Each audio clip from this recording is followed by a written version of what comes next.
Resonate. How we feeling right now? Come on, we can do better. I said resonate. How we feeling right now? Dope. Shout out to everybody here.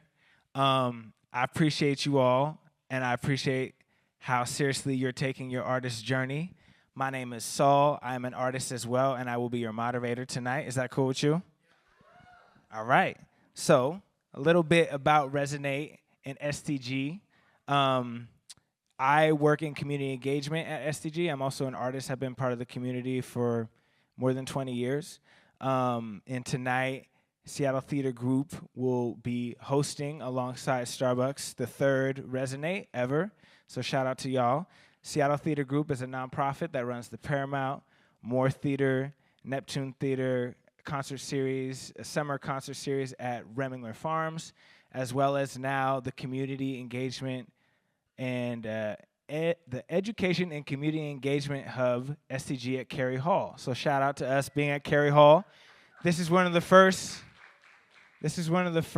events. This is the second Resonate at Kerry Hall and one of the first events that we've thrown at Kerry Hall. So it's cool to be in this space.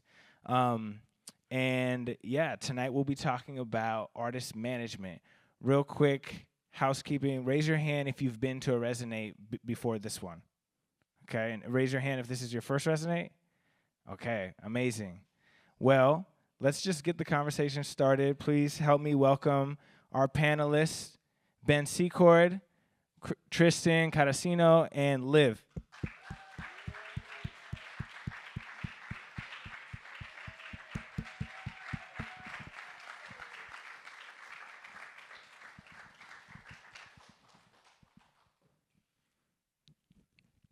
I let them surprise me with their seating arrangement. Oh, there we go. Cool. Thank you guys for being here. Mic check. Are your mics good? Hello. Ben doesn't need a mic. 1, 2. Yeah. Hello. Cool. Awesome. So this is a big topic, and I actually linked up with these guys beforehand to really figure out how we could try to tackle as much as possible. I also read all of your submissions when you were registering for this. Thank you, everybody, for being so engaged and expressing why you're here, what you want to learn. I read all of those, and I tried to incorporate them into my questions. So we'll have a conversation, and then we'll split about half of our time for you to ask questions on top of all of that. And then we can hang out and socialize and talk to folks one-on-one, and we can talk amongst ourselves as well. Does that sound cool? All right.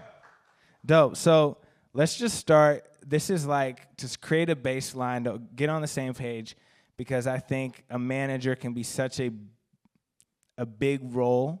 You can manage a lot in a career, and there's a lot of different types of artists out there. I'd be curious for each of you to give your generation or your definition of what an artist manager is. Finish this sentence. A manager's job is to, and don't say manage. You want to go first, Tristan? Sure. Should I give a background on myself, or? Yes. Okay. But answer the question first. Answer the question first. Okay. An artist manager's job is to see through the goals that an artist has. Okay, I like it. Succinct. I see a manager's primary role as being a steward of the artist's career and sort of the quarterback of the team. I like quarterback. Dang, sports reference. I see a manager as the sort of right-hand person to the artist and their vision. Okay. Now, thank you, Tristan. Tell us a little bit about who you are and your relationship to management. So I'm Tristan. I got my start working in music. I've been working in music for 18 years, which is kind of crazy. I got my start working in music booking the Vera Project in Seattle. I got hired straight out of college. I went to UW, got an internship at Vera, got hired right out of that internship. I booked Vera for 7 years. And when you're a booking agent, or when you're a talent buyer, everything, that's the entire industry that you think exists. So I did Vera for 7 years, got sick of that, and was like, I need to be an agent. That's it. That's the most important job in the entire world. And so I got a job at a booking agency called the Billions Corporation, which is based in Chicago. I was in Seattle. Started at the lowest position at the company, worked my way through to agent. Billions, we booked pretty much like the entire generation of indie rock artists in like 2010-12 range. It's like Bon Iver, Vampire Weekend, Mumford & Sons, Arcade Fire, St. Vincent, Haim, Death Cab for Cutie, plus tons more, sort of like every artist that had popped off during that era. And until one day, two of the biggest agents of the company left for William Morris, which is like biggest booking agency in the entire world. The boss of our company was just like, fuck it, we're closing. Everybody go find jobs. This happened during a weekend. While I was at Billions, I worked with a person who was like manager/agent. So his day job was his manager, and then he also booked a bunch of the bands that he managed, plus a few others. So he managed like Explosions in the Sky, Future Islands, Spoon. We also booked Wu-Tang Clan on the side, was just like a booking specific artist. And it was a wild Never one. heard somebody put Wu-Tang on the side. I know this. Yeah, it was a bit of a crazy one. So I'd kind of known management from him, and really like booking agent is a desk job. It's a lot of typing, and coming from a venue, like venue's all action. You know, every single day new people show up, and you're like, these people are here. There's something new all the time. It's kind of craziness. And then when you're a booking agent, you're just sitting in a computer for 8 hours a day, and I was like, this kind of sucks.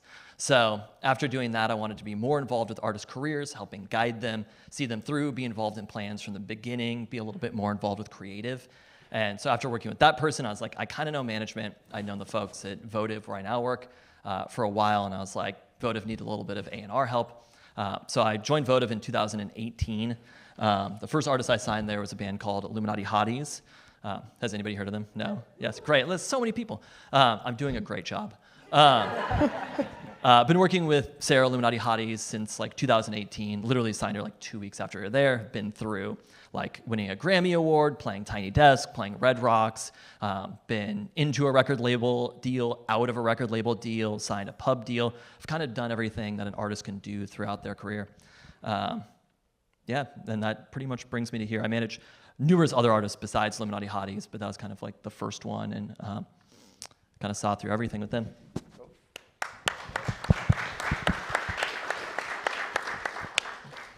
My name's Ben. Most people call me Secord. I never tried to get into music management or really anything in the music industry. It was never really on my radar. And after college, I worked in the nonprofit and kind of political advocacy world for almost a decade.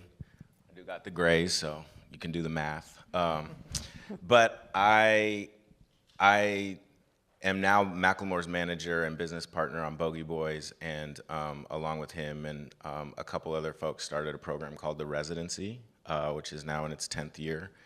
Shout out The Residency. And the way I got involved in music management was I first started working with Macklemore, his name's Ben,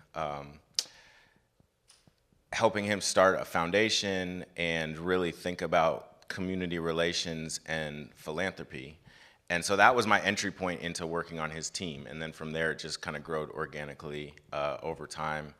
And I took over the management reins about 5 years ago. So that's my story. Not the normal path into music industry or music management, but that's how I arrived here today.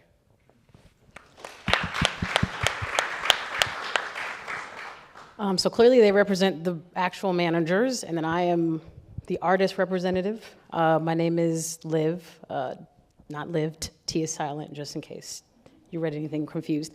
I've worked with a lot of managers, and then I also have had to self-manage a lot, which I feel like a lot of young artists will have to at least do.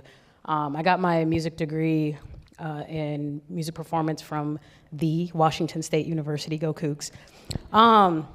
And honestly, that's kind of where I would say I even got my start in understanding how to manage a career, understanding music business. They actually stopped the music business program my freshman year. And I had every intention on being a music business person. I actually was just gonna be an artist on the side. But since they canceled the program, I took my refund money and I bought every single music business, music marketing book that you could think of.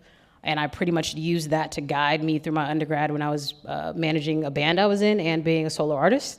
So by the time I actually got out of college and became a solo artist, I actually had knowledge needed to understand the music business and to understand what I would even need in a manager. The biggest thing was, are we even at the same level as far as understanding music business? Are they consistent, motivated?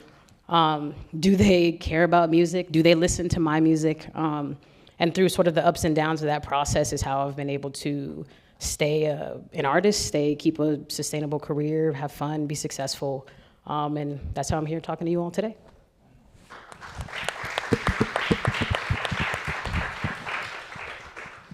So I'll ask this question to you, Liv, because I feel like as a fellow artist, you have experience with this. Mm-hmm. And it's a tough question for people when starting a music career. When is the time that you should be doing X, Y, or Z? Mm-hmm. And of course, there's no one path or one way to do it.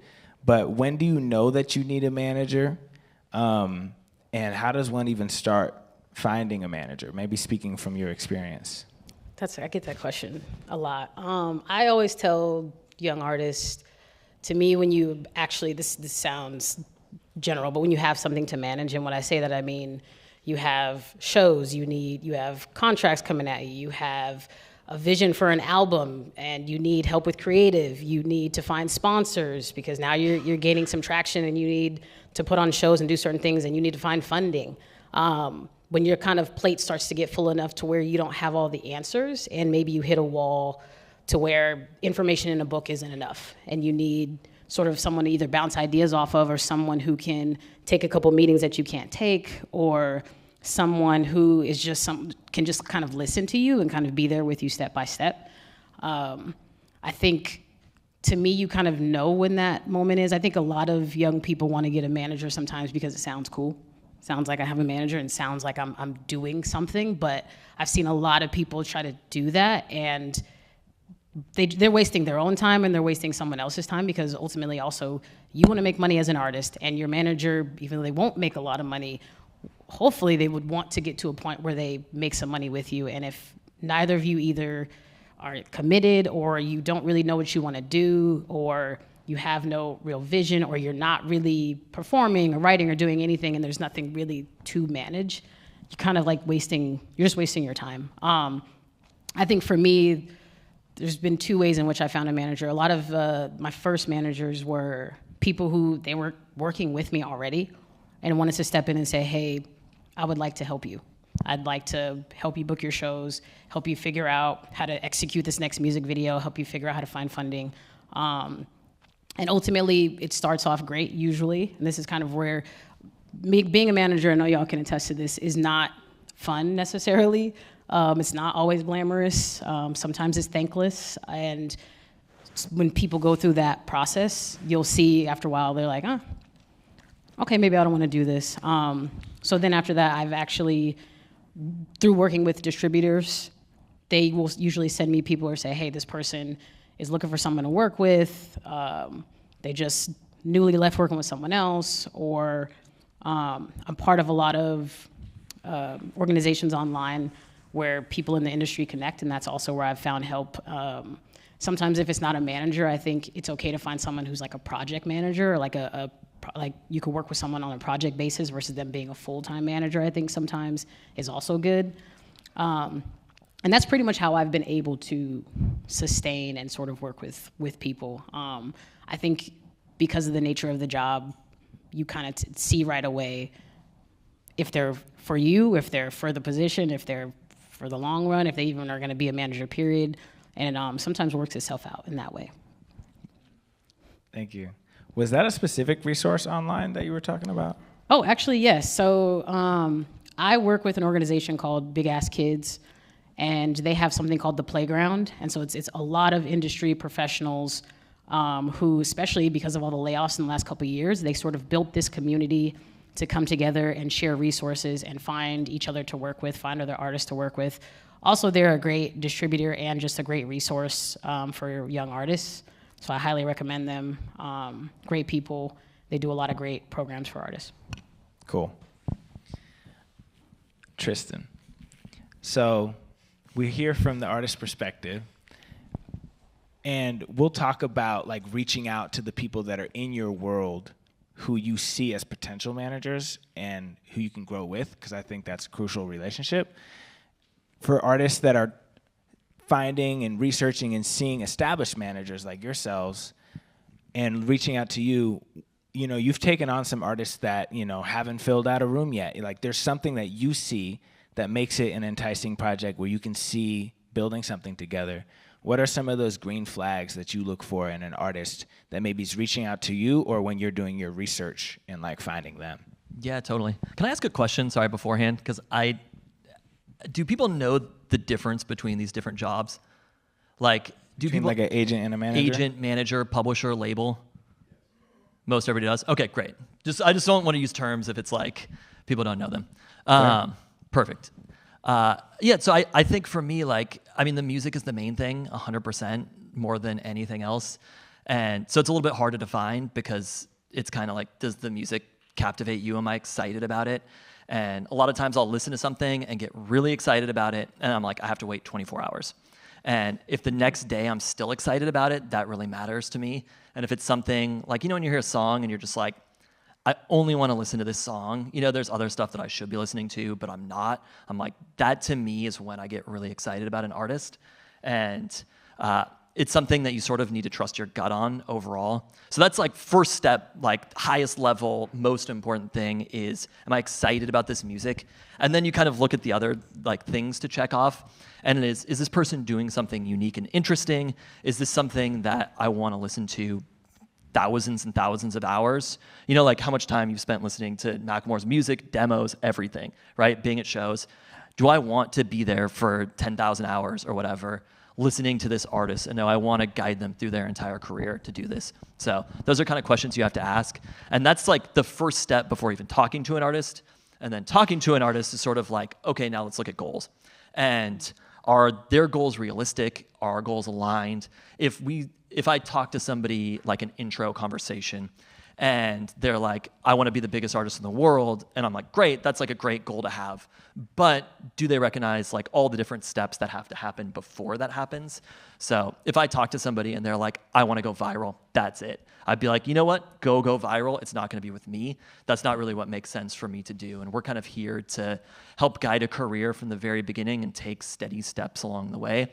And if it's something that I feel like I can't do, you know, if somebody's like, I want to be at X place, if I want to be selling out, you know, 1,000 cap clubs, I have no fans right now, and I want to sell 1,000 cap clubs in a year, I'm like, honestly, great, go do your thing. I can't commit to that because I don't want to fail at the job that I'm doing. You know, I want to have realistic expectations going into it. And then with those realistic expectations, it's kind of like, is the artist willing to do what it takes to get there? You know, are they interested in kind of like, you know, they don't have to be posting like 10 million TikToks, but is there a brand? Is there a vision? Is there an idea? And is that something that's unique as well? Because, you know, there are a bunch of artists that can look at sort of like whatever the image is of a very, very big artist and be like, we're going to do exactly that. I'm like, that's cool, but that's not something that I'm interested in. That artist already exists. You know, like, what are you doing that's interesting and unique? Because it's a question that I'm going to be asked as well. You know, when I'm introducing people to a new artist, they're like, why should I pay attention to this artist? What about them is interesting? So those are kind of the first steps that I would take, but ultimately, like, foremost, number one, everything is, have to be excited about the music, and I have to be excited about the music long term, especially. Cool. Secord. Question. So, for people who don't know, like, you manage one of your best friends. You guys have known each other since what, like third grade? Even before. Even before third grade. And many people, myself included, we find ourselves either working with our friends or becoming close to the people that you work with. I have a question about how do you navigate being both someone's manager and their friend? And the context of that question is, for many people starting out, you know, they can't necessarily connect with the manager that's at like a management group, and they have to look out the people around them and potentially see someone who believes in them, who they see a certain skill set in, and they're going to kind of build that person up. That's not exactly the path that happened, but that's what happens a lot of times when you're building your career. You look at the people around you, you know? No, it's a great question, and honestly, thank God it didn't happen that way with us. And you know, for Ben and I think two things are true. I would never be his manager if I wasn't his friend. It never would have happened, because I never would have found myself like in a position to join the team. But also, I don't think I would be his manager if over time I hadn't proven the ability to actually do the job.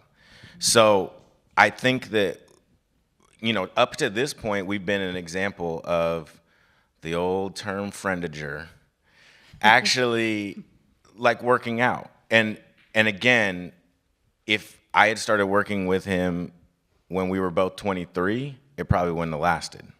And so finding my way into his team when he was already established and identifying like a very specific role where I had a 10-year career and skill set, I knew that world, I could come in and help.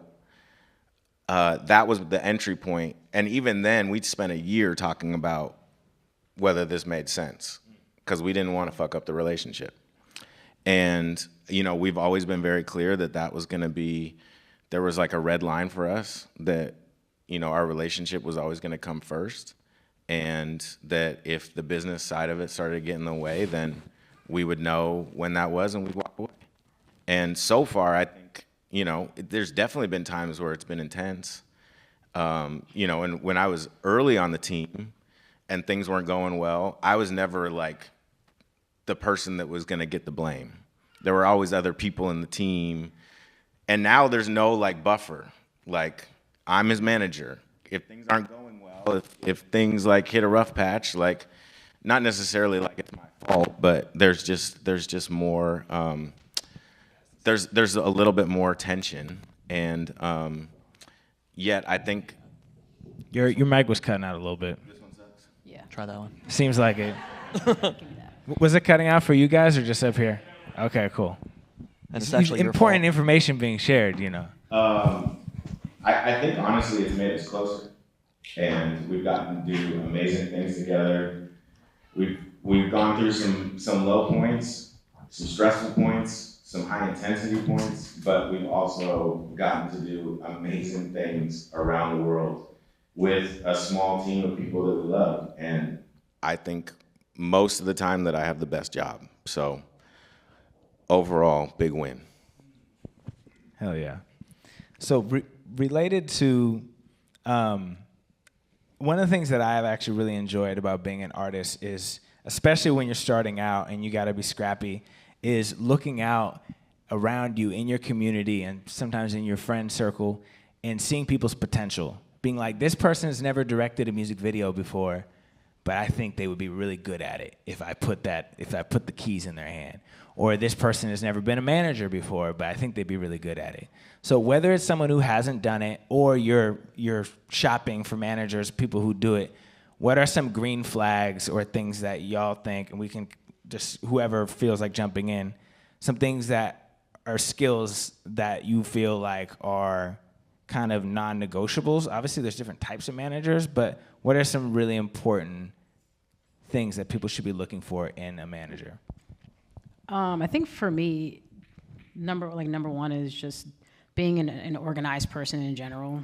I'm relatively organized as I've it's kind of been a condition and a symptom of having to be, but I think my natural ability isn't always the most organized. I'm very much an artist in that way. So someone who is more organized than me is usually like a green flag. Also, someone who's already doing something, and it doesn't necessarily need to be like being a manager, but they kind of are already doing their own thing, kind of trying to make their own way in some capacity, and they're consistent.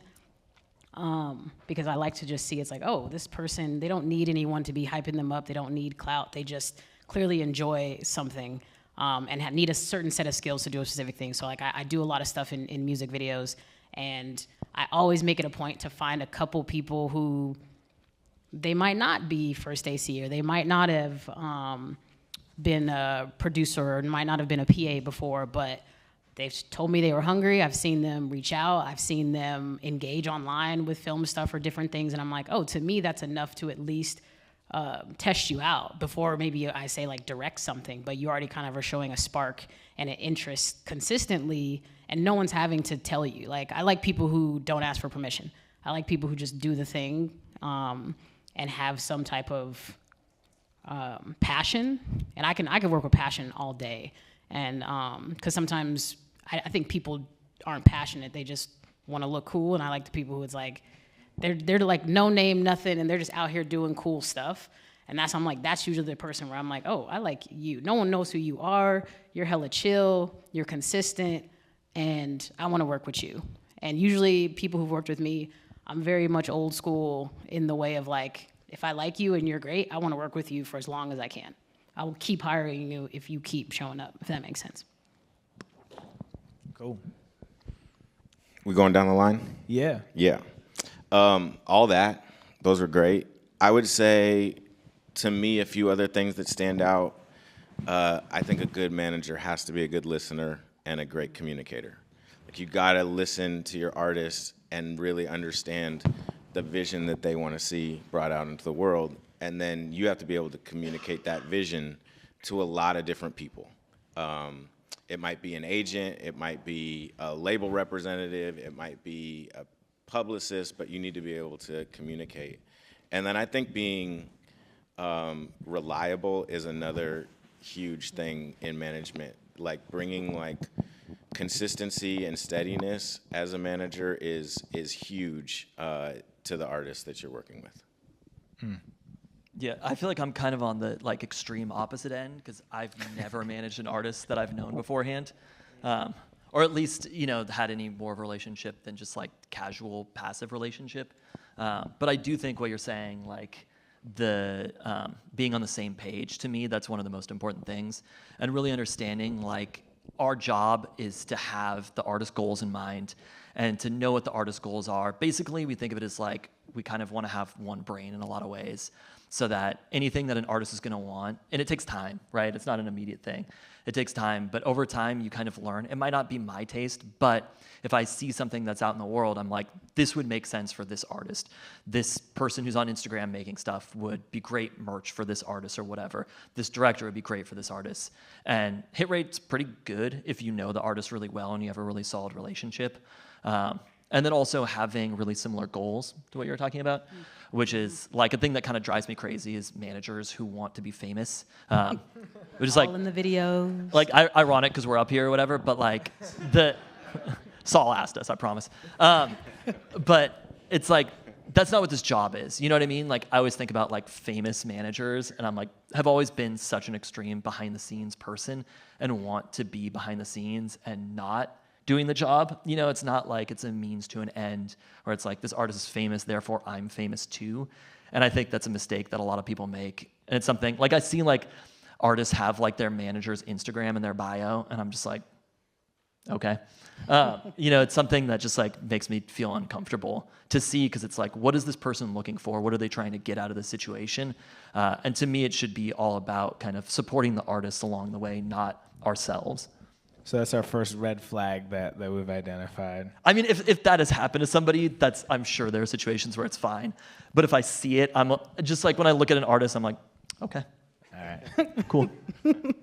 I want to like rewind a little bit to when you're starting out with a manager, even though this doesn't have to happen on day one. That's one of my notes about this. But talking about the business arrangement of when working with a manager, and you all have different perspectives on this because you've came into those relationships, already having built trust or already worked together for a long time and kind of had a trial period of sorts. You've taken on artists where there's no money involved yet, and maybe there was a trial period. For people who are entering into those relationships for the first time, or have maybe had kind of negative rollouts of the back end, what is a healthy way of approaching the conversation around splits, and also like when to start breaking splits, and even if you have an opinion on like what the manager gets a split of, and if the answer is just everything, then that's the answer, and people should kind of note that. It's important. We got to talk about it. Sorry. I didn't know you looked. And I'm just gonna say this as a general rule with anything, whether music business, whether any business in general, never be afraid to talk about the money. Just it's no matter what, it might feel awkward or it's not always the people's favorite conversation, but it's best now if just never be afraid to talk about the money right off the rip. I think if it's like a friendager situation, sometimes that's different, but I always make it a point to be like. I feel like it'd be more extreme in a friendager situation. Yeah, I'm saying like, talk about it immediately once you make this decision, and I always have something in writing, like even something that just starts out as, this is kind of what we agreed upon. Maybe it's not an official contract yet, but just something of like, this is what we talked about, this is what we said, that we both can see, okay. And then maybe something more official drawn up later, but even if it's someone I'm close to, no matter what, we talk about the money and I have something drawn up.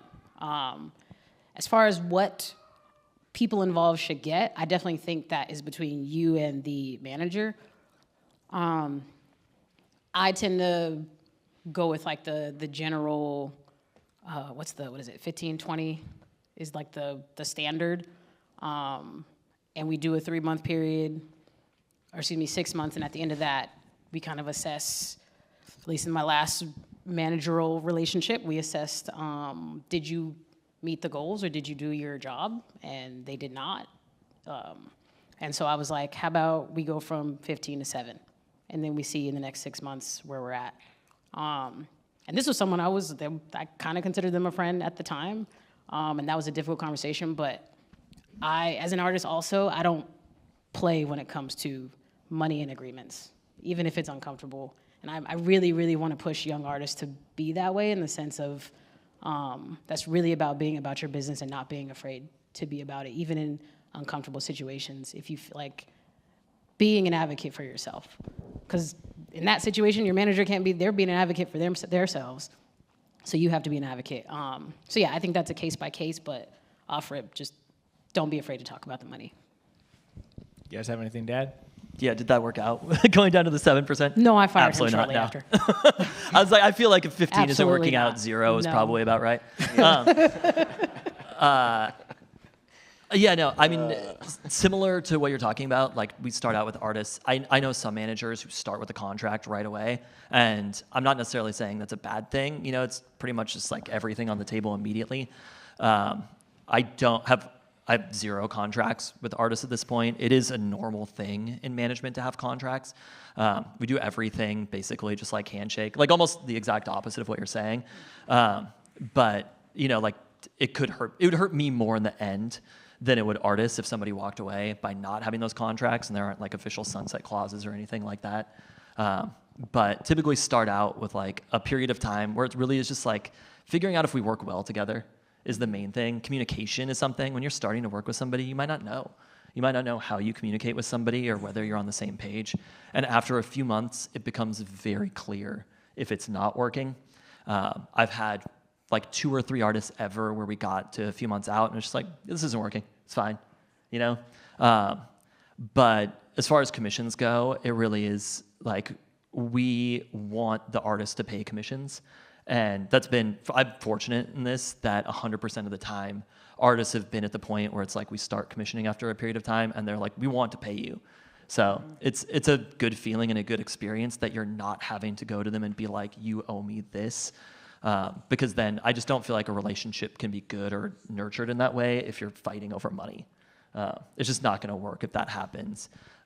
So that's kind of why I was asking about the 15 to 7, where it's like if you're not happy with them at 15%, you're probably not happy with them in any percentage. I was being too nice, and they were a friendager. That's what I'm saying. It gets tricky. It's yeah. But on the things, you know, like for most artists, like 15%. I know more pop, you do like 20%. And if it's, say, like a producer, sometimes 20% makes sense since it's a single person. But like 15% gross on a lot of things, net for things where there's like a hard expense to it. If you get like a label deal, I've seen people commission on like a recording budget, basically, or if it's a gross budget, let's say it's like $50,000 to record a record, and if you spend $30,000 on the record, $20,000 is the advance, and somebody commissions on all of that, I consider that to be pretty distasteful behavior. I think you should only commission on anything that's going into the artist's pocket, not on something that's being spent on the outside. So it depends. Like for tour, merch would always be something that would be on net. Touring's a little bit more complicated, but sometimes on net. And then I have some artists where if it's a band, most artists I work with are one single person, and then they have touring bands and people who record with them. But if it is a rock band that's like 3 or 4 members, for those, it's up to them, but basically we commission as either a traditional 15% net or as a band member. So I work with like a 3-person band, and so it's like standing after expenses. Ultimately, it's 25%, but it's behind every expense. And so when the band gets paid, we get paid as well as if we're a band member. So it can kind of change depending on the things. And if it's less money, then we just take the traditional 15% and the band gets paid more. I would just say that I think that these conversations are the hardest when there's no money, and then and then maybe money does come. That's when I've seen it be the most challenging. So I think to Liv's point, or Tristan, like having a handshake deal, maybe writing an email and just establishing like, here's how we're going to split up revenue when it comes in, I think is a nice baseline to have, especially in an early on position. But I would also say it's probably the number one reason I would encourage artists to self-manage initially, to really learn all the different elements, all the different revenue streams that you have coming in, so that you can really make a better assessment of when it's time to have a manager step in and help you. Yes. I'll also add to that, whether I have artists I've never commissioned on and worked for like 3 years with, you know? But the first conversation that we had, we talk about what the terms are gonna be, whether we get there or not. And basically I'm like, if you're making $100, we're not gonna commission on $100. Like, I don't need the $15 right now. But it's more about like, when we get to the place that there is money, this is what the terms are gonna be. We have the conversation, whether we work together or not. It's like, that is the first conversation that we have. Okay, I want to talk about self-management. Full transparency, I don't exactly have a question. It's just self-management is just such a thing. So many artists, you have to manage yourself even if you have a manager. You have to be responsible for yourself. You have to hold up your end of it. You know, you were talking earlier about the manager not delivering. So many times, I'm sure as a manager, you've dealt with artists not delivering, not meeting a deadline, not following through or taking their career as seriously as you are. So let's just talk about, we're all managing a career whether you have a manager or not. I don't have a question. I just want to talk about it. So I have a description of this that we tend to like to use, is sort of like inner circle and outer circle. And so inner circle is like artists and creative, and that's basically like the band, the person, visuals, sonics, everything that's going to be like released to the world. That is like inner circle for the artists, and the artist is the manager of that circle. So even when you're working with a manager, and then I'm like artist manager, one circle right around that inner circle. So we kind of cover everything that person is doing, but you're still managing things as an artist. There's so many things where I'm like, somebody does something, I'm like, damn, we could have done that. You know, just like they want to do it and do those things and have them be good, or they're better at it than we are. And it's like, go do that. You know, we don't want to stop somebody from doing something that they're good at. So that inner circle was really like artist management. If there's a band, there's almost always one person that's kind of like leading the band, is maybe the primary point of contact for us. That's still management, what they're doing. We're kind of just like the circle right around it who kind of talks to everybody else. I think what I also try to tell artists, even like some of my peers who we've been doing this for a while, of like, you can't wait for everybody else to care about your career or wait till you get a manager and have them motivate you to care about your career. Like, to me, it's always like, you have to be the number one person that at the end of it, because this could all go to hell, you still have to be the person that's left there and take full responsibility for it and really, really own that. And to me, when you self-manage, before you even talk to someone, you're already someone who is trying to understand how to be professional. You're already someone who is like, I'll email and figure out how to write my own EPK. I'll figure out how to book my own show. I'm gonna figure out my own schedule. I'm gonna figure out a routine. Like, you already need to have that stuff kind of set in place, or at least trying to. Like, life will life, and we're not all perfect. Like I said, wasn't always the most organized person, but I committed to this idea that before I bring anyone in, whether creative circle, manager circle, I have to care about this more than anybody. Like, I have to be like live and die for this, because some people be like, I'm not really into it, or some people it's like it just doesn't work out, but it's still kind of left on you. And within that process and understanding, the biggest thing that has been mentioned here, being a good communicator, being a professional in the sense of professional in email, showing up to a meeting on time, booking a meeting on time. And I think just being that kind of artist before you talk to someone is important. I think a lot of artists, just want to be artists and just want to, be cool and just do the thing. Like, to me in 2025, because of the way the music industry is, there's so much that's on you. You can't afford to be that way. And you can't afford to wait till someone is like, I see something in you. Like, you kind of already have to be like, oh yeah, thank you. I know I've been working hard. I see this in me too. And already kind of be on that path. I think that's the only reason I've even been able to sustain or be at least successful this far, is because I've just been like, okay, I got to fully be dedicated to this. I got to fully be dedicated to keeping my mind, body, spirit in this. Fully be dedicated to writing the songs, doing the show, building out everything, building the teams, like that.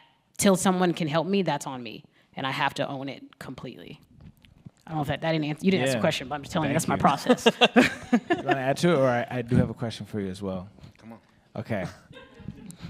So, Macklemore has been an artist who has accomplished incredible things and has had a very strong sense of direction throughout his career. And, you and I spoke before this, he's had a couple managers prior to working with you, and had experience with that coming into you guys working together.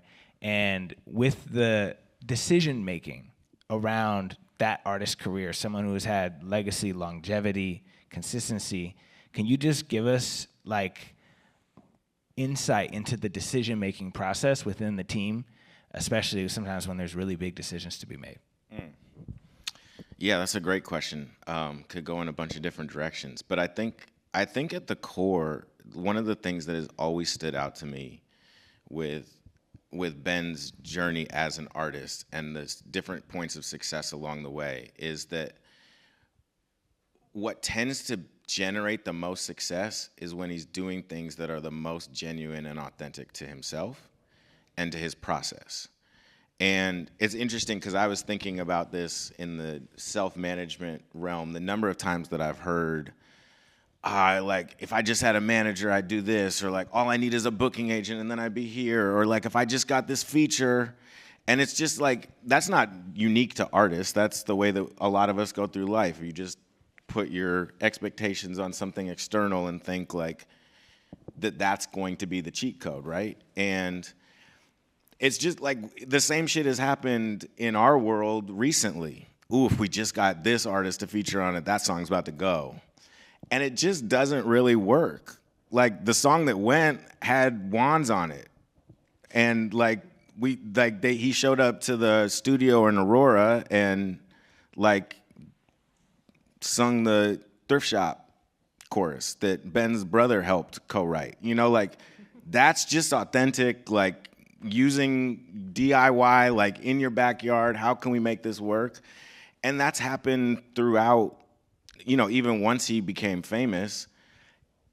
Still the MO and the motto tends to be, I want to make the best possible song, or I want to make the best possible video. And if that's the guiding thing, then usually the result follows. But that's not what's driving it. And anytime we kind of veer into like, ooh, if we do this thing and it starts to feel like a formula, oftentimes that doesn't work and it doesn't resonate as much. And so I think in this day and age, that's only becoming more and more true. Cool. I've got 2 rapid fire questions and then we're going to open it up. But I am curious as to your follow-up because you work with a number of artists. How do you approach the decision-making process? I imagine sometimes artists will come to you and be like, Tristan, will you just decide? Or what do you think we should do? You know, do you always make sure that decisions So rarely does that happen. Really?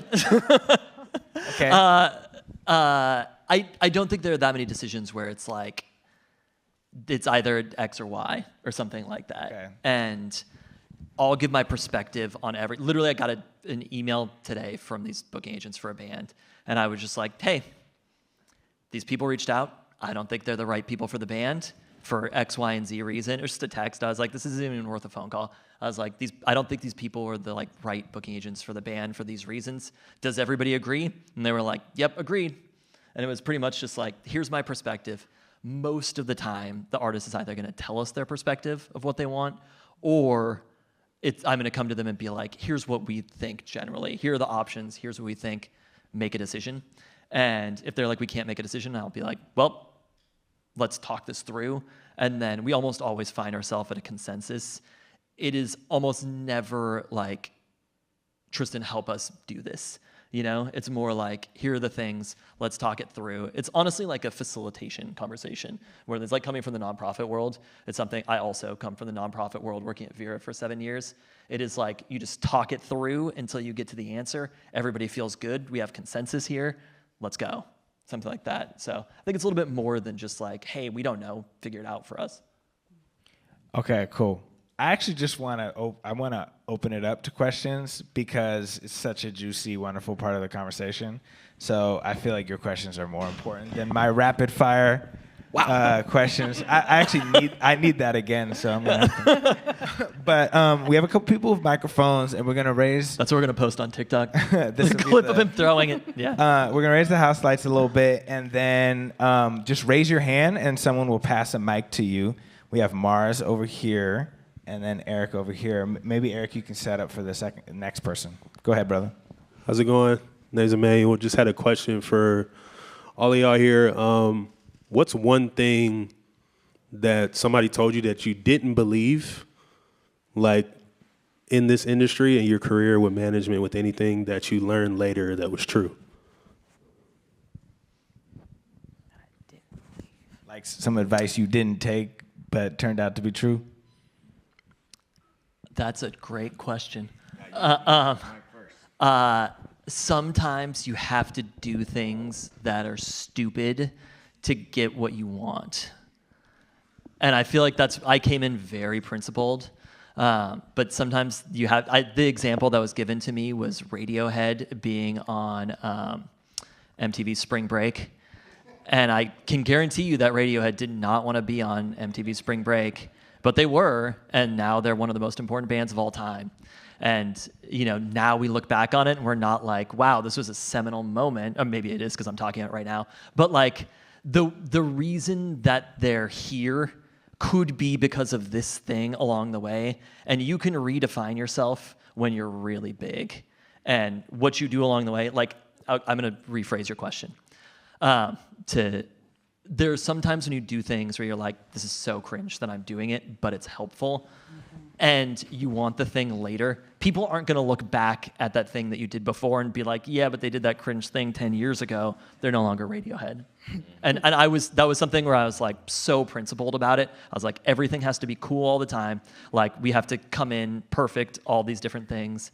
Like, I don't know, even in our own lives, right? Like make mistakes, you know, do things, post stuff. I've worked jobs that I thought were going to be a means to an end for something else. So do you, right? Like all of us, you know, have done things that we thought were going to be something and then ended up being something else. So be willing to take an opportunity, even if it's like, this doesn't feel 100% right, but it's going to help you get to the thing you want. Cool. This isn't maybe speaking to the question exactly, but one thing for me was just the difference between perception and reality, and all the different ways that I've experienced that working with Ben. Like what you set out to do in a small room and what you think it's going to mean, and then how it's perceived out in the world, and not being able to do anything about it kind of once the world has it. I think that's just part of the business of being in music or having a profile, being in the celebrity space, that just takes an adjustment and a learning process. Cool. Go ahead. My name is Envy Jordan. I'm an artist in Seattle. I came here really because I wanted to learn more about what it is that a manager does. Because, of course, I see myself as a self-managed artist. I just released my debut single, and it's been a lot of work. I organized a radio premiere on 107.7, and then another radio premiere in the UK, and another radio premiere in Canada, and another one in South Africa, and I've been doing interviews nonstop. Actually, the only reason I happened to be dressed today is because I was doing an interview that I found out this is happening, so I walked over a mile. Awesome. I walked over a mile here to make it. But I've been doing so much work and not sleeping because I work a full-time job, and of course, I don't want to necessarily live the way I'm living forever, so I'd like to eventually at some point have a manager. But I want to know, what part does the manager do versus the publicist? Because I feel like everything I've been doing with radio and the interviews and all that is maybe a publicist's job. If I had a manager, would they be helping me with all that? Or would I still be doing all this and sleeping like 2 hours a night? Yeah, unfortunately, you're going to have to do that for a while. But then at some point, you'll be able to hire a publicist or get a manager. And I think, like every team is going to look different. And some artists might be able to have an assistant and a publicist and a manager and a tour director and on down the list. And a lot of folks are just going to have to start doing everything themselves. And then, a year from now, having done all of that for yourself, you probably will have a good understanding of, like, if I could hire one person to take something off my plate, what do I need? And, maybe start there, and that's how the team starts to grow organically. But, yeah, for the time being, you might have to grind for a little bit. I mean, good job doing all that stuff. Yeah, that's awesome. Yeah. Well, I love music. That's what makes it worth it. I absolutely love music. That's what drives me, but I think maybe a manager might not solve all of those problems or anything. Like, they wouldn't take it off your plate and also go do the things. Like, what you're talking about is probably more than I would do.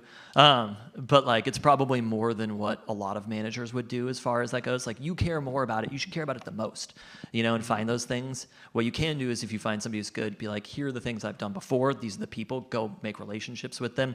Have conversations with people beyond that. As things grow, the team can grow pretty big. And what you're talking about is kind of like a radio team and publicists right now between those two things. So it's not unheard of to have a US radio team, like a top 40 radio team, to have a UK radio team, people around the world. It's not unheard of to have those things who are going to go have all of those conversations. Right now, it's starting with just you, but as things get bigger, more people join the team, and it happens really naturally. And it's something that sort of first step management is there. We haven't talked about attorneys, but to me, an attorney is number one person to bring on, attorney and manager around the same time. Basically to make sure that you don't sign anything away when you're young. If that song is popping off, people are coming to you with agreements, and you don't want to sign something that you shouldn't sign, an attorney is there to be like, yo, this is a horseshit deal, don't sign this. And we've seen it happen, even with attorneys, I've seen it happen. But as you grow, all of the team gets a lot bigger, and it should happen as the music and the fan base is demanding it more than wanting it necessarily. The wanting it is how you get the fan base to get it to grow to that place. Does that make sense? Yeah. Cool. Let's take another question. Does someone have a mic already? I have a mic. There you go. Hi, I'm Jordan. I go by JY, but it really resonated with me about really self-managing, especially in the start of your journey. It's a huge thing, be an advocate for yourself. I know you said that you looked up a lot of books and like resources online. Like, can you share any like books or like resources that you looked into that we could look into? Absolutely. Number one book it's like an older book it's like so small, but it's my favorite thing to ever read. And this is more just on like some positive affirmation type stuff, but it's called Wisdom for a Young Musician. I cannot remember the author right now, but literally one of my favorite. I mean, the opening line is like telling you if you don't pretty much want to be having people ask you about having a real job, if you don't want to grind, if you want to do this, then stop reading the book. Like that's kind of the opening of the book, which I love. And then the classics are Everything You Need to Know About the Music Business. The other one is, what's the other thick one? It's not the Everything You Need to Know. It's by Ari. Oh. There you go. Thank you. Another one that I think is really great is called The Culture Playbook. It's by Brent Fiez's manager. I think he just gives a lot of good insight, especially if you are an artist of color. I think that's a book you should read. Another one is called The Play Don't Make It. It's another kind of more positive affirmation type if you want to be creative. I read every autobiography of people in the music industry, not just artists. I read a lot of like music business. Gosh, I can't even think of those off the top of my head, but any autobiography about anybody in the music business, not just the artist, I think is really good. You should host a book club for artists. About to say, LIVt Book Club coming That soon. was fire. I hope somebody was taking notes because I want to go. She was. That's why I was. I love that. This will be on YouTube as well, so you can refer back to this. And I can show you when we do go over here. I can show y'all the books. Some of them I can't It's right there. But number one is Wisdom for a Young Musician. I just think that's just an amazing book, and it's I think it was written in 2000, but the stuff said in that book to me still rings today if you're a young creative. Cool. Saul did the paper flip for YouTube. I didn't realize. Paper. It was for the cameras. Oh yeah. No. Next question. Oh, okay. Oh, sorry. No, go ahead. Go ahead. I didn't see you. My name is Cab Wilder. I'm an artist and engineer here in Seattle.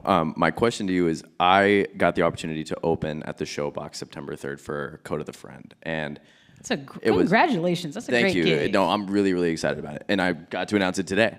So my question to you is, what can an artist do to successfully set up, I guess, how to make it as successful after the performance for them, right? So I can promote it, a lot of people can come out to the show, but how to follow up after that performance to create another opportunity for myself. Does that make sense? Yes. Is that to me or to? Yeah. Or to what would you do for your artists? I've got an answer also, I do too, but. Oh yeah, no, you go for it. First thing I would something me and my partner do, who helps me with a lot of my marketing. Again, this might be one of those things where it's really pre-produced, but you got to me start thinking like this is, I think content is important. One of the things I was gonna say is not that I didn't believe in TikTok, I was I ain't about to post on this shit. And then I did, and it does really work. We kind of do a content plan sometimes before I have a show or before I do something where it's okay, let's just make sure we get these 3 things and already kind of have our hooks pre-planned and everything, so that we know we can get it in the space, and so you have something after. I think the biggest thing when you perform is how do you make your performance stick with them so that after they are dang, I definitely want to go look him up. I want to go look up his stuff. I also think it's really important do you have merch or anything you're about to sell? Yeah, I have merch. Go straight to that merch table afterwards and talk to every single person that comes to the table. I know you can do the online stuff, but I also think it's really important once you perform, find a way to get right out there and connect with the people who just saw you perform, because that's how it's gonna stick with them. And then in addition to that, while you're there, it's really important to meet if you can, talk to the artist and meet their team and make a connection.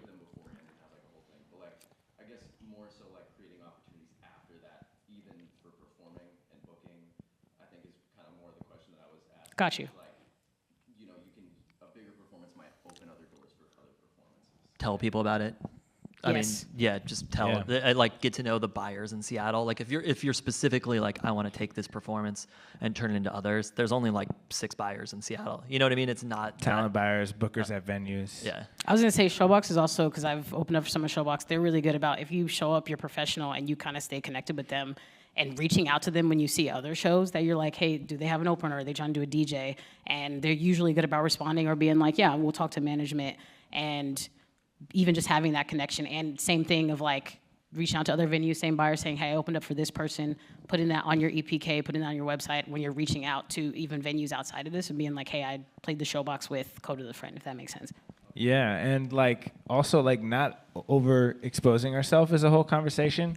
And so when you get to a certain point in your career where you're doing a show locally and it should really feel like a really special moment, and we leverage that moment into like if you can get 100, 200, even if you get 50 people to show up, and you can be able to say, hey, I got 100 or I got 50 people that came for me, there will always be a show, there will always be a tour that needs 50 people to help push that show across the line. Yep. And if you're honest and truthful about what your draw is, the promoters will love that and they will help you find shows. I'm going to say this might not be like the most helpful advice about the show, but what Saul is saying literally did it, right? Like Saul and Scribes back in the day, like built the audience, you know, by playing these shows, making them big events, bringing out a bunch of people. We booked them together, you know, and it's something that like. We actually put Macklemore on one of those shows, I remember. There we go. He came to my dorm and passed out flyers with me. I think we paid him like $250. That's all you have to do is ask Macklemore to play. But he's right here. I mean, come on, his manager's there. $250. But building it yourself is so important. Like, yes, the Coda show is great. And what I would do is two things. Is I would take that show, document it, and like socials, you know, like Liv was talking about.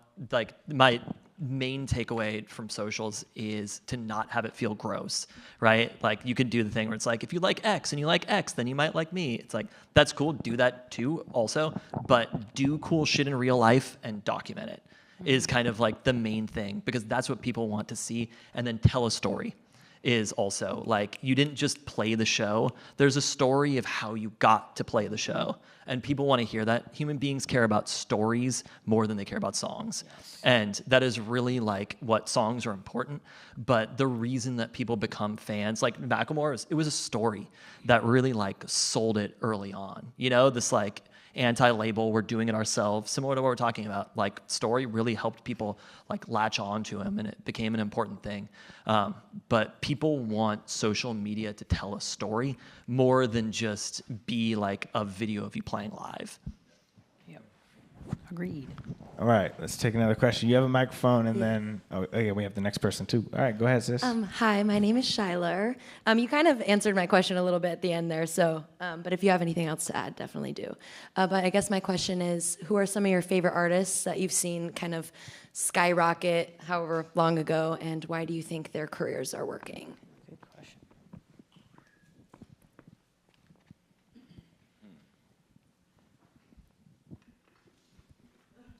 I want somebody else to answer. Talk too much. I'm gonna say an artist that I saw that I really liked, Jordan Ward. Anybody familiar with Jordan Ward? Been followed him for a while. Was a dancer first. I always also like seeing people who they do something else and they also pivot. I also like that he was a little bit older, and he's not independent. He's definitely signed to someone, but saw him early on doing a lot of stuff online. And then releasing that project forward and then seeing him sort of tour that. I saw him when he played here at Madame Lou's sold out show. I thought it was great. I think he did exactly a lot of what Tristan is talking about with documenting and showing his journey. He released a lot of music. That's another thing I think is really important. Actually, you know, some people might say, anyways, I think releasing music consistently and continuously putting music out is really important, because I, as a fan, like to go back and look and see the journey, and I like to see that he kind of had been starting and being consistent for years, and it took literal years for it to sort of pop off for him. So I would say that, at least for one thing, I just thought he put out music consistently early on and kept doing it. One of my favorite artists from the last 12 months is an artist named Nemesis. She's, I think, based out of Toronto.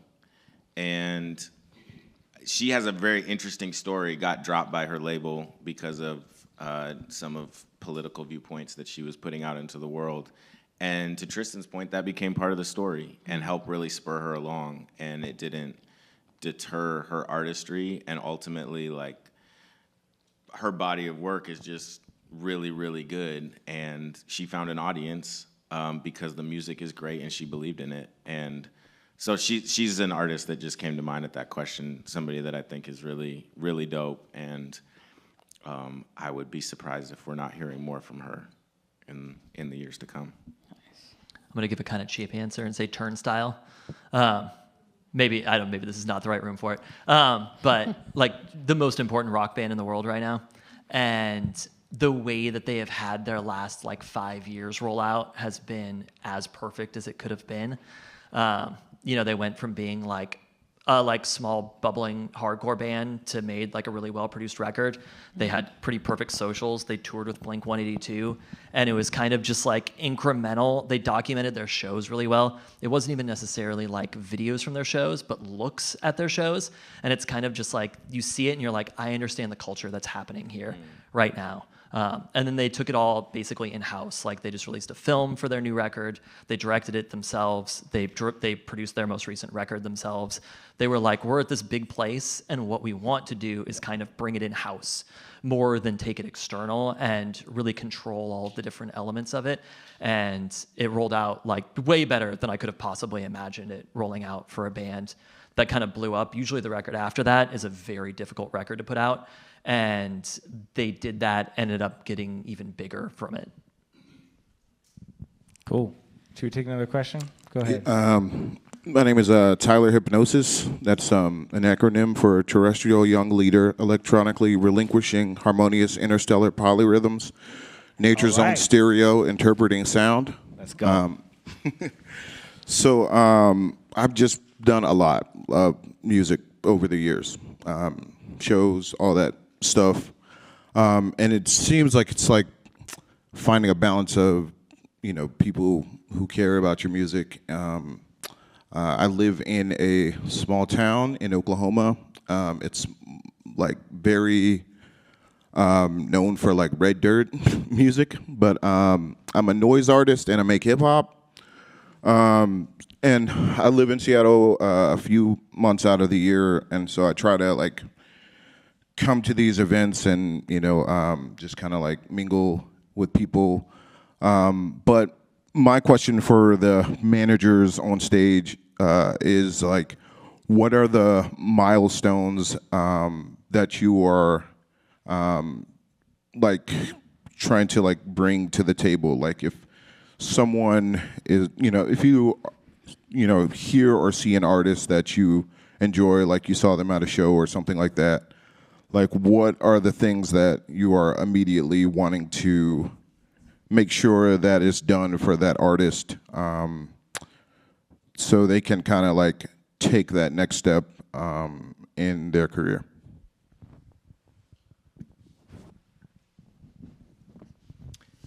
To me, milestones can be a little challenging, and I just always start from a place of, do you love making music? And as an artist, like that always has to be the number one thing. And I would define success for an artist not by the number of streams you get on a certain song, especially today's world. It's crazy, like 100,000 songs a day come out on Spotify. Like, it's insane to try to get people to pay attention to your music for 2 seconds. I think, really defining success as an artist about, is it a creative outlet for you? Is it something that you love to do and you're gonna do no matter if you're the only one listening to it in your room or if you have 10,000 people bumping it at the arena? I think that's where my answer with milestones would always start. And then of course that there's different ways to, try to build an audience and monetize your craft and do all of that. But if you're not starting from that place of, I love doing this and I'm always gonna do this no matter what, then to me that's the most important milestone for an artist to have. I wish there was an answer. I basically, it really depends on what you want, to be honest. There's no one size fits all as far as milestones go. Like, having a fan base is really, to me, the most important one, but there's so many signifiers of that. And it's not like, oh, we did this. You'll never feel like great. You know, I'm sure Macklemore, he has stuff, he's a huge artist, right? He has stuff that he wants though, you know, like there's things that he hasn't achieved that he still wants along the way, and there's still milestones to be achieved. So I don't think there's ever a moment where you're like, we've gotten there, we've done it, you know, this is it. So if you want to sign to a record label, signing to a record label. If you want to get a booking agent, getting a booking agent. Like, I think it really just depends on kind of like what the goals are, and that's what you want to hit. So it's all sorts. I've had artists be really excited about things where I was like, that was pretty easy, you know, and artists who like a big moment happened and they're like, okay, you know, like it just really depends on kind of like what you're looking for as an artist and what you're trying to achieve. Yeah, I think there's an interesting balance between setting goals and setting a lifestyle and a culture that you can tap into every day, whether or not outside forces are working in your favor or not. And so for me, I try to think of goals as things that I can control, and everything else is kind of like icing on top. And I'll set benchmarks that way. But I think it's really important to, you know, we might do a resonate just on the definition of success, you know, because it's like, you know, as somebody who, you know, has done music I started when I was 12, 13. You know, I've been doing this for more than 20 years. And there were points in my career where I did things that young Saul dreamed about. But because I was so focused on the next thing, I didn't celebrate it or enjoy it, or just, I wasn't there, I wasn't present. And that was because I was so goal-oriented that I missed out on the moment. And that's the danger of it. So I'd really try to think about it as like, what is a daily practice of like, hey, we're showing up, we're focusing on what we can control, we're trying to show up better than the next day, and we're just trying to get momentum internally. And then the universe responds to that. That's my philosophy on goals. That's such a good answer, Saul. No, it's something that I think about all the time, though, is like really appreciating the things when they happen.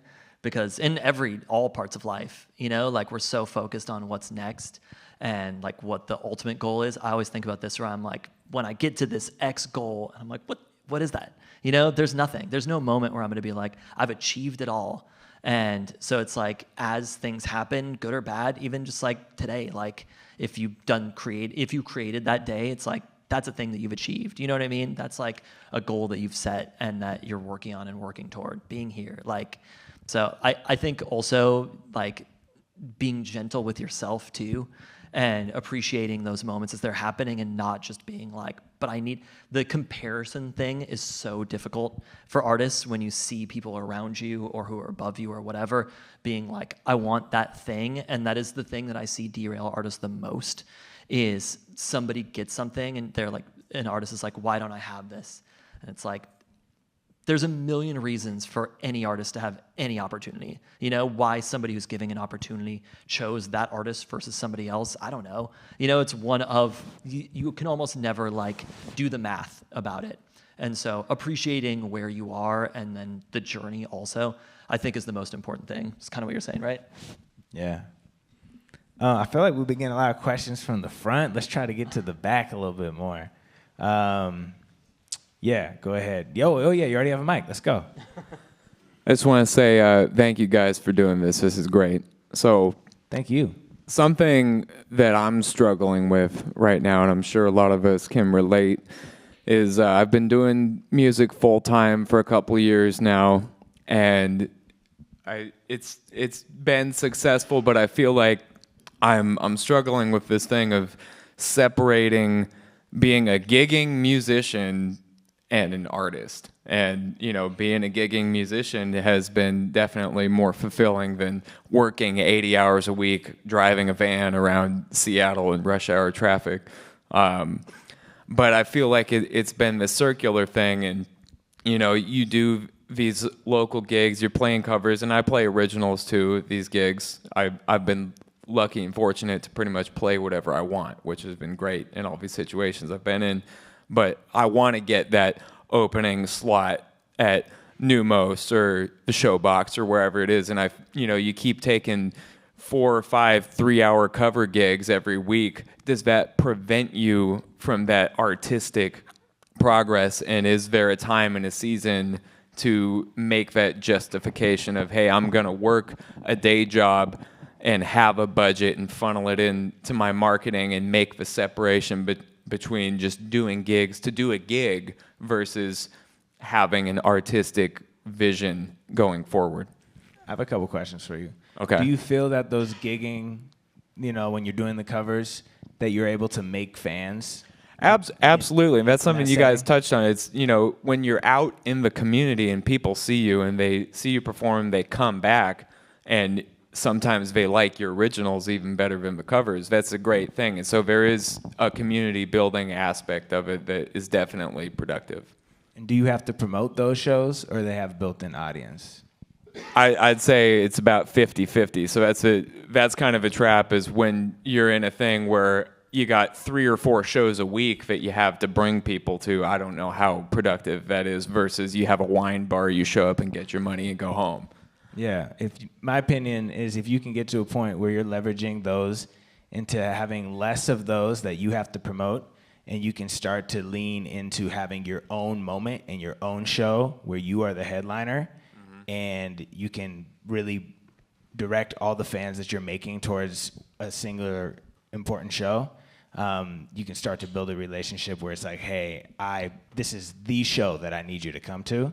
And you pack it out, you sell $1,000 in merch, promoters hype, and the next time, instead of playing Barboza, you're opening up at Numos, and you're doing less of those other gigs. But yeah, overexposing ourselves is like such a real thing, and I definitely think you're kind of in that territory, it sounds like.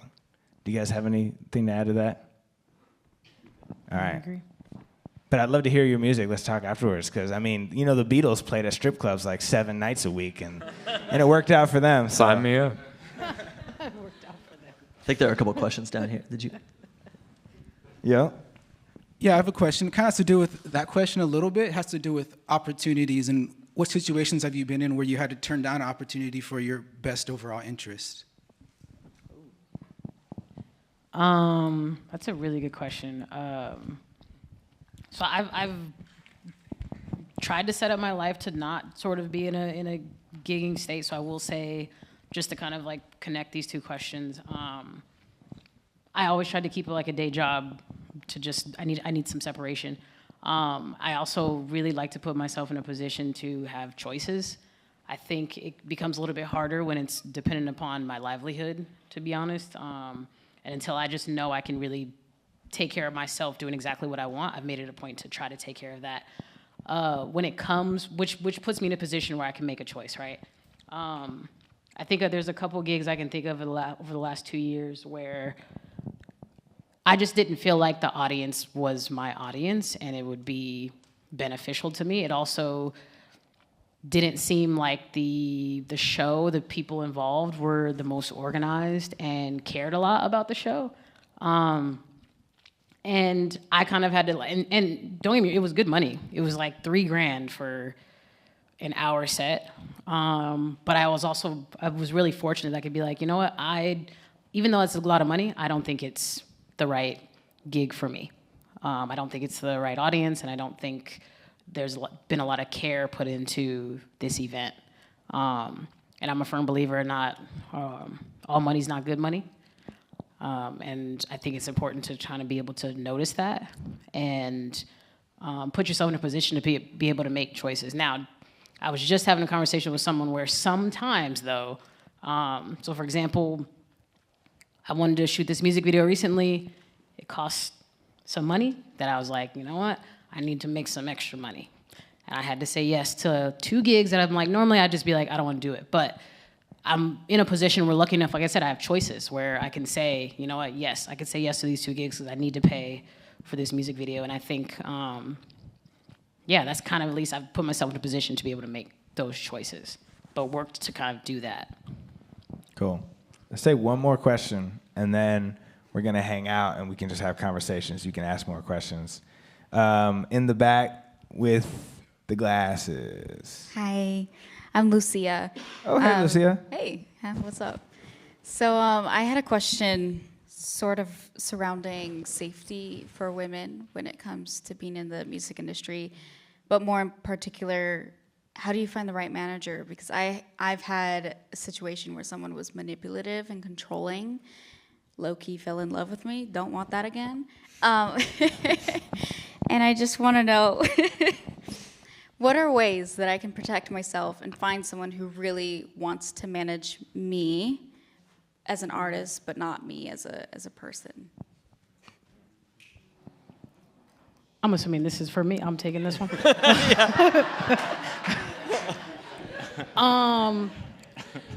So one of my, first of all, I'm so sorry that happened to you. That's really unfortunate. Sometimes guys are ew. One of my favorite creators, like I said, I love music, but I also love film. One of my favorite creators said, Issa Rae, she said, "Don't be afraid to be a bitch." And I've really kind of taken that to heart because I think we sometimes as women, we want to be polite because we don't want to be called a bitch. We don't want to be called, specifically me, I don't want to be called aggressive, difficult to work with. But as I said earlier, you have to be your biggest advocate, even if it makes people uncomfortable. So something I really, really try to do with anyone I work with is don't be afraid to lay any boundary down. Keeping it very professional, off rip of, hey, we can speak on email. If a phone call is warranted, it's fine. We don't need to be having any meetings off the books at any weird hours, anything like that. If they suggest that, I say no. I love saying no to the people. I have no issue being like, I don't want to do that. This is my thing. This is my thing. I'm like, at the end of the day, I run this, so I have to say no. I make it very clear. I'm in a relationship. I make it very clear right away, like, hey, I'm with someone and I need to, sometimes there's some decisions I need to run by them so that they know, like, oh, that they have people in their life that matter to them, that are looking at them. Yes, I do. Also, I make it a point to communicate with everyone around me so that they know what's going on. So I'm never in a situation where they don't know where I am, they don't know who my manager is, who they're talking to. It's important to me that whoever's working with me meets my family at some point, because if you're gonna be in this even for just 2 years, these are people you're gonna see. And I always tell people, like, treat them with a certain amount of respect. Also, they know me very well.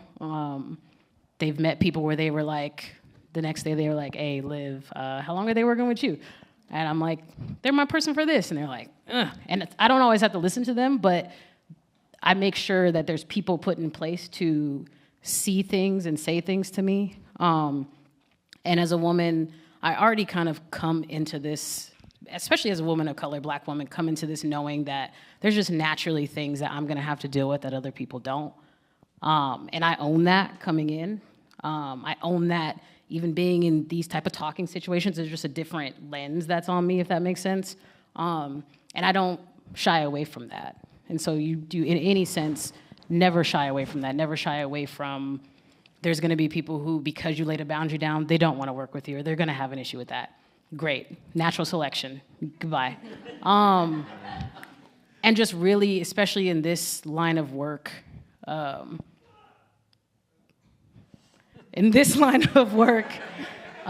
really being, just being your biggest advocate, not being afraid of that. And I think at the very least, you will attract the right people and you will get rid of the wrong people. Thank you. We're gonna take one more quick question. I'll make it quick.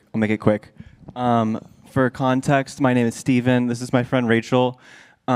We just started to get into managing an artist, local artist named Lovely Colors here in Seattle.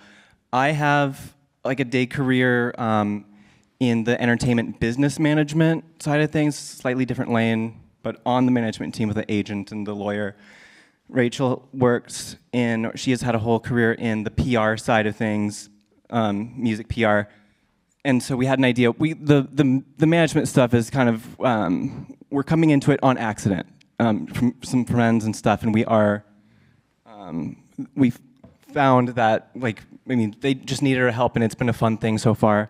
My question is, when we're trying to get them to the next level, like from local to, to assemble their team, when is it appropriate, and how do we start those conversations, like the pitch meetings with bringing on the agent and like talking to distribution and start adding to the team? Like, what do we need to be ready for? And What's like an appropriate way to kind of go about that stuff?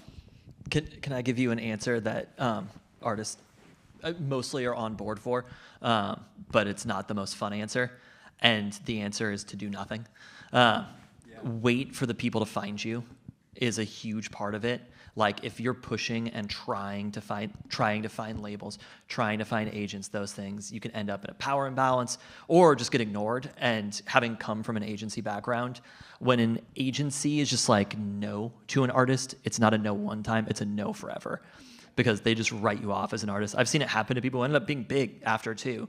But like once people have made a decision about an artist, it is really hard to get it back. So to me, it's all about build it on your own.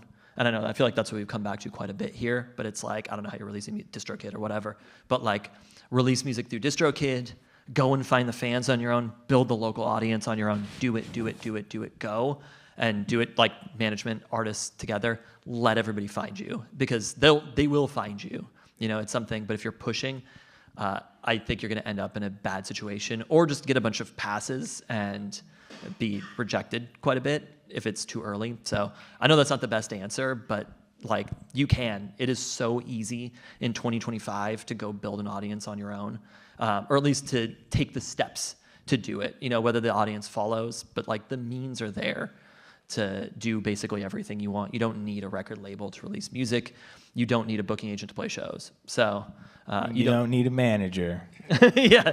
In conclusion. It's nice, but don't let it stop you. Well, great.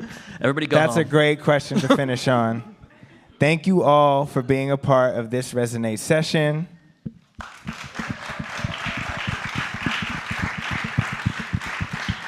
Thank you to our panelists. Give it up for our panelists for taking the time.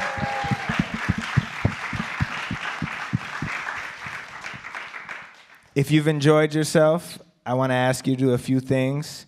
One, the next Resonate will be on September 14th. We're going to do this a quarterly thing as long as people want it. We have some paper on the wall. That one over there specifically asks what you would like to talk about at future Resonates. Please write something down. It's very helpful.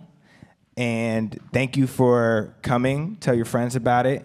Hang out afterwards. If the party continues, we're going to go to Bait Shop after this hangout. I'd like to thank STG for holding the space. Thank you to Starbucks for providing the food and drink that we're about to eat and sip. And can we take a group photo real quick? And then we'll open up the stage to hang out. Is that cool? All right, so stand up for the group photo, and we'll come and